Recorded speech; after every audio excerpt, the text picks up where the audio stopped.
Arsenal 2, Athletic Bilbao 0. Not exactly the most emphatic football match that you will ever watch, but an incredibly professional display from Arsenal, with 11 different players knowing their roles perfectly, helping Arsenal to execute a really good tactical plan. Now, I think what makes this result more impressive is the context of who Arsenal were facing. Going to Athletic Bilbao is never an easy game. In La Liga last season, at home, Bilbao won 11 football matches, they drew 6 and only lost 2. And the reason for that is because they are an incredibly strong defensive unit, but not one that parks the bus, one that actually plays on the front foot and looks to engage in the high press. Last season they were the third best in La Liga for disrupting the opposition's build-up, however Arsenal managed to find the solutions. Now the plan for Mikel Arteta in this match was to really question and challenge the Athletic Bilbao press, and the way that he looked to do that was by asking his Arsenal team to be incredibly rotational.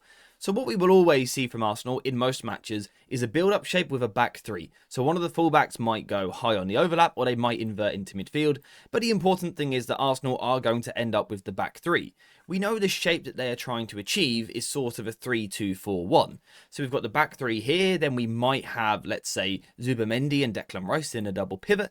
Then we're going to have a line of 4, which will be the 2 wingers out wide, Marino in the right half space and Calafiori in the left half space, and then Gyökeres up front.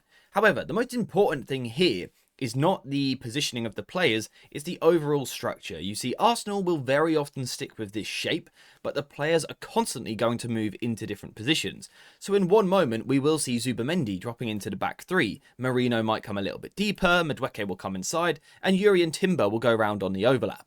Now, the reason why Arsenal want to do this is to drag the Athletic Club players into as many different positions as possible. For example, as that rotation is happening, who are the Bilbao players supposed to follow? If I am the Bilbao left winger, and I am, let's say, marking Marino initially in this position, where do I go when Marino moves? Let's say Timber drops deeper, Madueke goes back out wide, and Marino moves into the half space. Is the winger supposed to follow him, or is he now supposed to engage a little bit higher on Zubimendi? These are the questions that Arsenal ask constantly, and it isn't just down this side, we see it on the other side as well. There were moments where Declan Rice was playing as a centre-back, we saw Calafiori often popping up in the double pivot in midfield. These constant rotations make it so difficult to track them. Now this was something that was on display from literally the first minute of the match. You can see Athletic Bilbao here in the 4-4-2 shape that we were talking about earlier. It's also sort of a 4-2-2-2.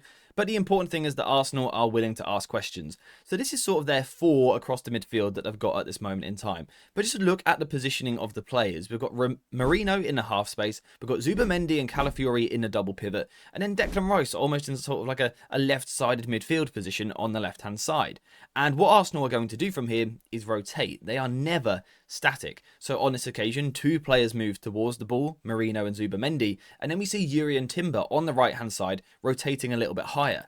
But you can see the confusion that this causes for Bilbao. If we just quickly mark this player over here, he is now completely drawn out of position. So all Arsenal have to do is move the ball into midfield and then move the ball out wide, and they have successfully played through a very good high press.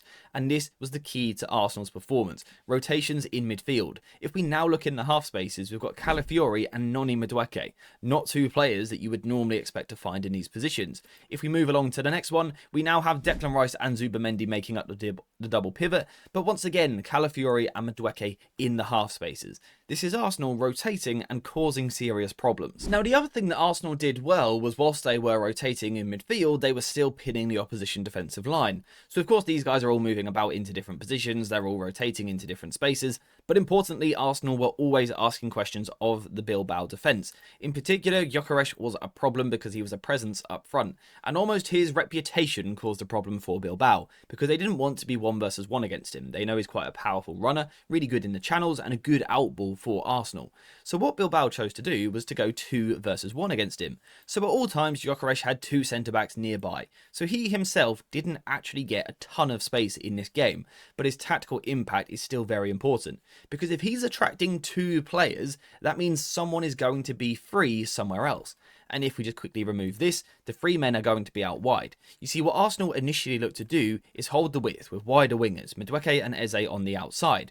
Of course, that's going to ask questions of the opposition fullbacks. What Arsenal then look to do, though, is get these half-space players further forward to now really challenge the fullback. Because as the left back, am I meant to stay narrow and protect the half space, or am I meant to go a little bit wider out towards the winger? And I've also got the same problem on this side as well. Calafiori and Eze in particular, playing close to each other, close together on the left-hand side, asked huge questions of the right back. And he was always sort of 1 versus 2 because his winger was caught a little bit higher up the pitch, and that's a difficult challenge. You can see the effect of this here. Gyökeres in the middle by himself up against 2 Athletic Bilbao defenders. That means Gyökeres probably isn't going to get the ball himself, but still his tactical role is important, because now if we look a little bit wider, Arsenal are 2 versus 1. You can see Calafiori and Eze both up against the right back. Now, these guys are constantly moving. On this occasion, Calafiori goes more central and then drops a little bit deeper, but you can see that that draws the attention of the opposition fullback. Now look at the room that Eze would have on the left-hand side if the ball was ever to break to him. Now on this occasion it didn't, but you can see the space that is created for him, and this is what can make Arsenal dangerous as the attack. We've got another example here. Again, 2 versus 1 against the fullback. Calafiori incredibly high up the pitch, tucked into a midfield position, trying to create room out wide for Eze to pick the ball up. I've seen people being quite critical of Eze's starting position in this game, using him too wide, but I actually think tactically it was quite effective to draw the opposition's defensive line out. You can see here on this occasion, the right back commits a little bit higher up the pitch. He follows him into this deeper position. Calafiori makes the run off the ball, and you can now see what Arsenal are trying to do. They've got themselves man-to-man with the opposition defensive line, and had this been a better pass, Arsenal are in a seriously dangerous position. Now, the final thing that I wanted to touch on was the importance of the midfielders in these situations. You see, it's all well and good. Arsenal have got 5 players reasonably high up the pitch. They are outnumbering the opposition defence. That's good. If Arsenal can get the ball forward, they're going to cause some serious problems, particularly out wide with the wingers. However, you actually have to get the ball there in the first place. And this is where Declan Rice and Zubimendi deserve a lot of credit, particularly for their long passing in this game, particularly Declan Rice. But the 2 of them, we can see, completed a lot of long passes. And tactically, this allowed Arsenal to exploit these wide areas. So Rice could pick the ball up on the left-hand side, work the ball onto his right foot, switch the ball wide to Noni Madueke, and he is the sort of player, particularly in his current form, that is just constantly going to take people on and attack the fullback. Now, I don't know if this is something that we actually always associate with Declan Rice's game, his longer range passing, but in this game it was really impressive, and perhaps it's something that we need to look out for more, because I think he was good in this game. And when you can get Madueke into these positions, he's going to be a 1 versus 1 threat. This is literally 20 seconds later, which makes it clear that this was a tactical plan. This was an instruction. Again, Rice picks the ball up. He switches it out to the right-hand side, and Madueke is in an advanced position. Now, we know what Madueke is like. He's explosive on the dribble. He's an excellent 1 versus 1 player, and regularly is going to beat his man. The only problem really for Arsenal in the first hour of this match was that they lacked the end product once Madueke got here. Now, unfortunately for Arteta, the end product isn't something that he can really control.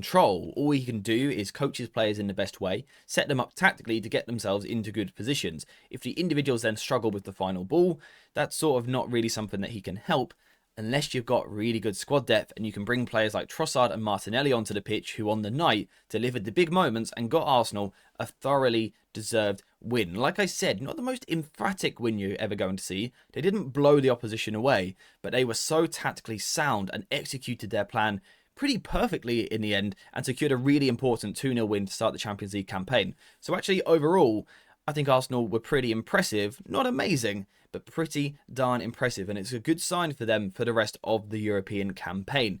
But that's that for today's video. There is nothing left to talk about. So thank you guys very much for watching. I hope you have enjoyed this video. And as always, I'll see you in the next one.